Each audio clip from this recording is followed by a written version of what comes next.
Bonjour à tous, je suis Gilles Mancian, je reviens à vous brièvement aujourd'hui pour continuer cette discussion sur ce procédé d'ascension, de transmutation interne. C'est des idées qui sont très radicales, de toute manière. Tout ce que je présente ici, c'est radical dans le sens où c'est très très différent de ce que l'on peut apprendre à l'école, comme quoi la nature est linéaire, le temps est linéaire, nous sommes des êtres linéaires, alors que ce que j'essaie d'enseigner, justement, c'est le retour à la nature multidimensionnelle. Euh, Actuellement, bon, il faut se connecter à cette lumière bleue de Sirius, cette lumière bleue, c'est une lumière bleue du pouvoir. On essaye de réintégrer, de transmuter toutes ces énergies du passé pour arriver à se libérer complètement. Et je trouve ça intéressant, j'avais lu le Coran, et que Allah se disait le seigneur de Sirius. Allah, c'est dans toutes les... Enfin, pour moi, je suis pas musulman, mais bon, de toutes les personnalités que j'ai rencontrées dans le monde spirituel, c'est l'être le plus merveilleux que j'ai rencontré. En tout cas, c'est vraiment quelque chose que j'aspire. J'ai eu pas mal de communication. Je voulais aussi dire par rapport à la prière musulmane, bon, c'est quelque chose qui m'a été révélé, c'est que c'est quelque chose qui maintient la longévité. Personnellement, je fais des exercices qui sont nord-sud, c'est-à-dire nord-sud pour réaligner le nord et le sud, pour recréer la balance à l'intérieur. Mais enfin, la prière musulmane fonctionne aussi comme un exercice de longévité. C'est quelque chose qui est très très utile pour tous ceux qui sont dans cette foi. Mais enfin bon, on n'a plus vraiment besoin de religion. En essence, ce que l'on veut redécouvrir, c'est notre nature, notre divinité intérieure. Après ça, on utilise les outils qui peuvent nous être donnés selon notre affinité. Ça peut être, peu importe la manière dont on y arrive. De toute manière, il faut voir qu'est-ce qui fonctionne pour nous. Alors, je vais tirer quelques cartes, tu vois, pour les chakras, parce que je suis toujours en train de vivre des situations extrêmement contrastées. C'est très, même si l'esprit me dit que bon, ça y est, la libération est là, l'argent est là, le bonheur et la liberté sont là. J'ai vraiment beaucoup de mal j'ai vraiment l'impression de marcher sur des œufs tous les jours, d'être toujours sur des œufs, et donc c'est très très désagréable. J'arrive pas du tout à m'habituer à cette idée de vivre dans la pauvreté. J'ai jamais été comme ça dans ma vie, et donc ça me correspond pas du tout. Donc je sais pas, bon, peut-être que une porte va s'ouvrir qui va me permettre de me libérer, ou sinon je risque de disparaître parce que bon, j'ai l'impression que j'ai fait mon travail ici. Mais bon, s'il reste du travail ici, de toute manière, mon âme et mon esprit vont pouvoir me guider vers ces choses-là. Donc il faut que je garde l'espoir de toute manière. J'ai pas le courage de toute manière de mettre fin à ma vie, donc de toute manière ça c'est pas possible. Mais c'est pas le genre de courage que j'ai, mais parce que ma vie m'appartient pas, mais enfin bon, c'est vraiment très très très très très difficile. Des fois, je me demande pourquoi je me lève le matin, quoi. Je veux dire, mais bon, c'est des journées difficiles des fois. Et puis même, je vais raconter une petite anecdote après. Alors, mais bon, en réalité, si j'écoute les leçons de mon esprit me guide à savoir que tout va bien, que tout est parfait, que c'est ce bonheur qui est là juste devant moi. J'ai l'impression actuellement, dans ce procédé de purification que je suis en train de faire, la seule autorité que j'ai, c'est sur mes tableaux. J'ai vraiment une très forte autorité sur mes tableaux, c'est-à-dire j'arrive à voir ce qui est nécessaire dans les tableaux. Et alors le tableau ici d'abord derrière, c'est un tableau sur, c'était une mise en abîme, c'est une sculpture qui est mise en abîme, qui est mise en abîme, qui est mise en abîme, qui est mise en abîme. Et c'est un tableau sur carton qui était fait de 2003, mais il était endommagé, le gris était endommagé. Alors je refais le gris hier. Je ne l'ai pas daté, mais enfin bon, je le reste quand même comme un tableau de 2003. Et ce grand tableau ici, c'est un grand tableau de cosmologie. Et là, je vois vraiment plus rien à refaire. C'est-à-dire qu'il faut s'en approcher un petit peu de près pour pouvoir voir tous les détails. Mais bon, parce que certains tableaux, je pensais finis et qui sont pas, je les regarde et je vois toujours des nouvelles petites choses à faire. Et donc, je continue, c'est un procédé très lent et très progressif. Et je mets plein de nouveaux tableaux sur Instagram. Si vous êtes sur Instagram, des œuvres sur papier qui ne sont pas encadrées, mais que moi je trouve très jolies. Alors la situation pour nous, à la base, c'est le pilier de feu, Shiva. C'est ce pilier de feu qui sort de l'eau, c'est-à-dire le pilier de lumière, c'est mettre sa main sur la lumière, c'est la prise de pouvoir, c'est la prise de connaissance. Même si bon, c'est difficile pour le moment, enfin bon, pour moi c'est difficile, je sais pas, j'espère que vous passez par des moments plus faciles, parce que j'ai eu l'opportunité plein de fois de faire cette purification dans ma vie, à des moments où ça aurait été plus facile, mais bon, on a tendance à vouloir repousser quand on est dans sa zone de confort. Et là maintenant, je suis arrivé à un point où c'est extrêmement, extrêmement contrasté. Ce qui est au niveau des plans terrestres, c'est le mont Meru, c'est le centre de l'univers. C'est-à-dire qu'il faut toujours penser au centre de l'univers, se concentrer sur ce centre de l'univers. Ce centre, c'est notre centre à nous, c'est là où on est chez nous. Ce qui est au niveau du plexus solaire, c'est l'abondance. Alors ici, c'est ça, donc c'est rayonner l'abondance, la fortune, s'éloigner de tout ce qui est de ces conditionnements sur le manque. C'est juste que bon, c'est la vie qui nous enseigne des choses, des fois, qui nous force à prendre conscience de certaines limitations dans le monde physique, alors que bon, notre nature réelle n'est pas limitée, on est éternel et infini, c'est ce que j'essaie d'enseigner. Parce que au niveau du cœur, chakra neutre, ici c'est le horseplay, donc c'est l'habilité de s'amuser. J'espère bientôt que je pourrai recommencer à trouver plaisir dans la vie, parce que actuellement j'ai beaucoup de mal à trouver ça.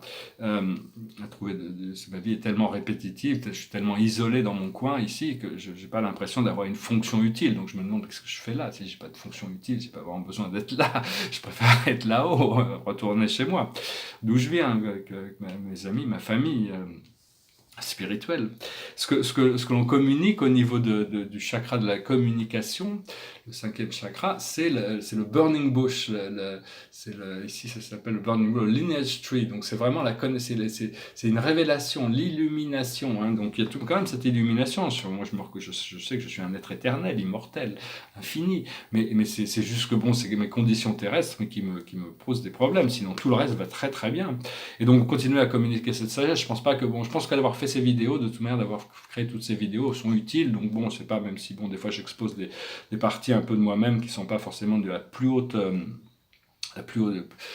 complètement, je suis pas complètement dans mon pouvoir, ce qui serait quand même beaucoup mieux. Ce que on voit dans notre 3e œil, au 6e chakra, c'est une fin profonde. Donc c'est peut-être la fin d'un cycle, c'est-à-dire que bon, on doit passer par cette fin de cycle qui est extrêmement sombre, pour que ces choses sombres puissent se libérer, parce que tout ce qui est sombre dans le monde est en train de remonter, pour que tout le monde est en train de voir toutes ces choses sombres. Il y a besoin que ça soit, il ne faut pas s'y attacher, il faut essayer de se détacher de ces choses, mais elles sont... faut essayer d'éviter de regarder cette obscurité. Hein. Un des singes de la sagesse, c'est de ne pas voir le mal.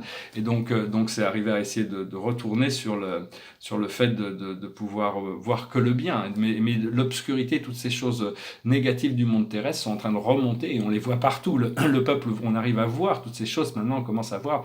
Et plein de choses qui se passent derrière la scène, qui sont toujours passées derrière la scène, qui étaient des procédés de manipulation, deviennent de plus en plus évidents. Et donc, on va pouvoir s'en débarrasser. Il faut que ça devienne évident, il faut que les choses soient claires et il faut que les choses puissent remonter à la surface pour pouvoir les transmuter. Et ce que l'on voit au niveau de notre 7e chakra, notre couronne, c'est le silence, c'est-à-dire c'est le self-preservation, c'est-à-dire arriver à trouver cet endroit à l'intérieur de nous où on arrive à se préserver, où on arrive à se mettre à l'abri à l'intérieur de nous. Ce qui vient de notre étoile terrestre, c'est la connexion au monde. C'est le salut, c'est d'arriver à cette libération qui est là, hein, même si elle n'est pas manifestée physiquement, elle est quand même là. Et ce qui est au-dessus de nous, c'est la carotte cosmique, dans l'étoile de l'âme, c'est-à-dire il faut continuer à suivre cette guidance, peu importe, après ça, bon, peu importe ce qui se passe, au plus on arrive à être, il faut essayer d'être le plus sincère possible, d'arriver à continuer à suivre cette guidance. Donc voilà, hein, je ne vais pas...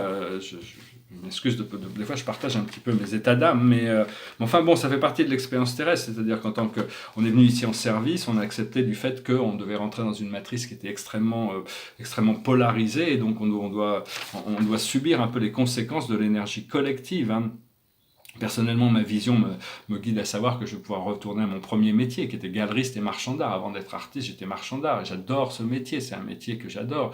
J'adore le monde de l'art, j'adore les collectionneurs, j'adore les musées, les galeries, les marchands, les artistes. J'avais cette grande galerie à Los Angeles, j'ai pu faire des super belles expos, mais bon, j'étais jeune, hein, j'avais 19, 20, 21 ans, et...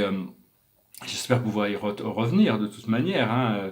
Enfin bon, j'aimerais proposer une affaire hier, c'était un peu bizarre parce que c'était un petit peu... Mais bon, je pensais que c'était quand même un cadeau. Puis finalement, c'est arrivé, ça a débouché sur rien du tout. Parce que bon, j'espère que si un jour j'ai de l'argent, je vais pouvoir être conscient de ces choses-là. Parce qu'il y a beaucoup de gens, quand on vit dans le monde de l'art, on doit dealer avec des gens qui sont multimillionnaires. Ils ont énormément d'argent et ils pensent que tout le monde doit dealer à leur niveau. Alors... je n'ai jamais été millionnaire, mais j'ai toujours pu quand même de gérer ça très très bien. Mais là, ça devient de plus en plus, c'est pas facile actuellement, et donc c'est un petit peu, bon, je vais pas parler de cette situation parce que je vais rester discret, hein, de toute manière, mais enfin c'est un petit peu comme si je reçois un coup de fil d'un collectionneur qui me dit j'adore vos tableaux, je voudrais en acheter un, alors prenez un avion, venez avec 20 tableaux au bout du monde, installez-vous dans un palace, et dans les 20-30 jours qui viennent, je vais essayer de venir passer vous voir, et puis je vous en achèterai un tableau.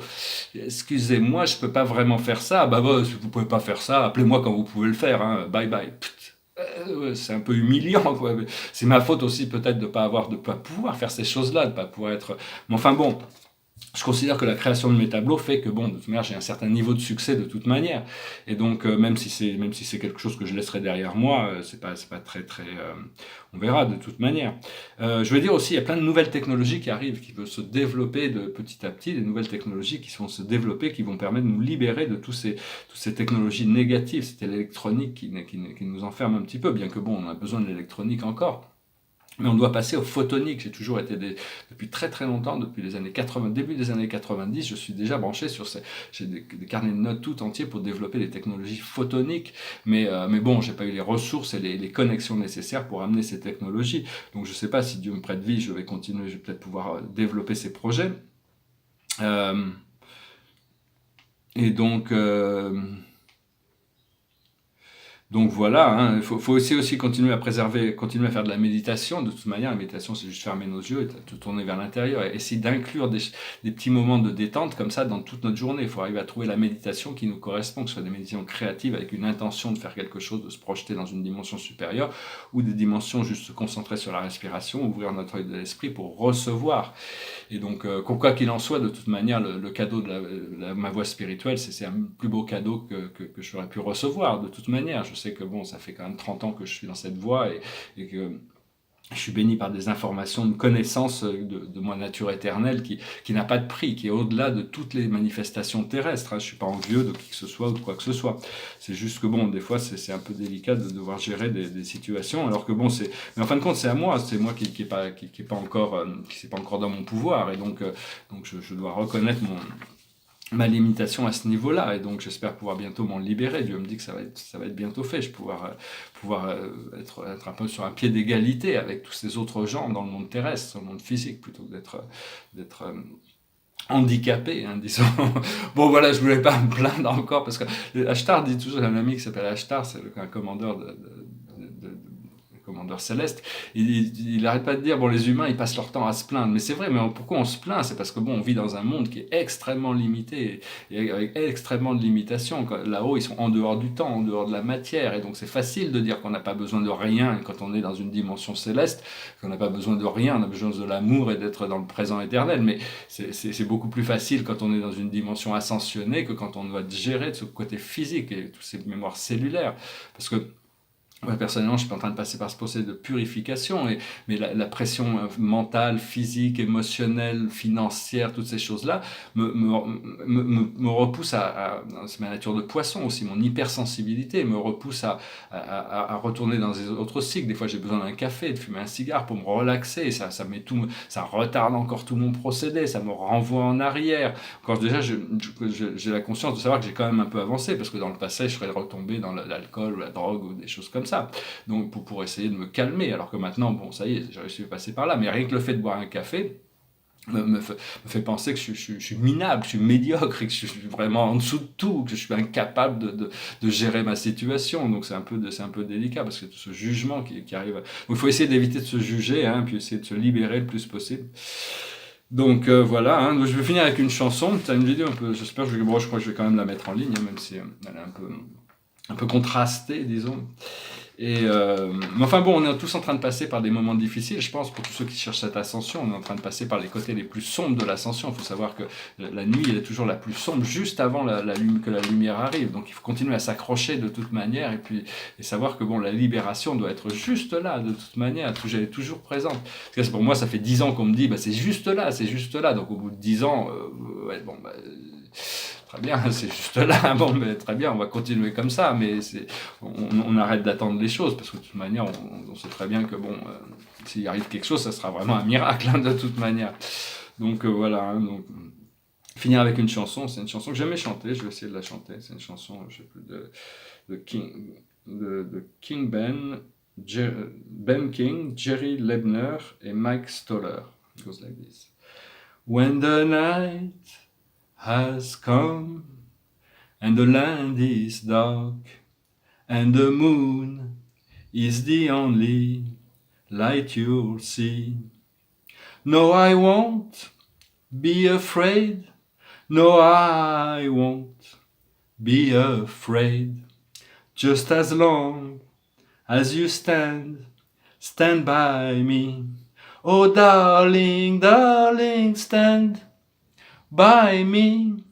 Oh, stand by me. Oh, stand by me.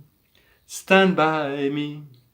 If the sky that we look upon should tumble and fall, and the mountains should crumble to the sea, I won't cry, I won't cry, no, I won't shed a tear, just as long as you stand by me, stand by me. Oh, darling, darling, stand by me. Oh, stand by me. Oh, stand by me. Stand by me. And darling, darling, stand by me. Oh, stand by me. Oh, stand by me. Stand by me. Whenever you're in trouble, won't you stand by me? Oh, now won't you stand by me? Stand by me. Stand by me.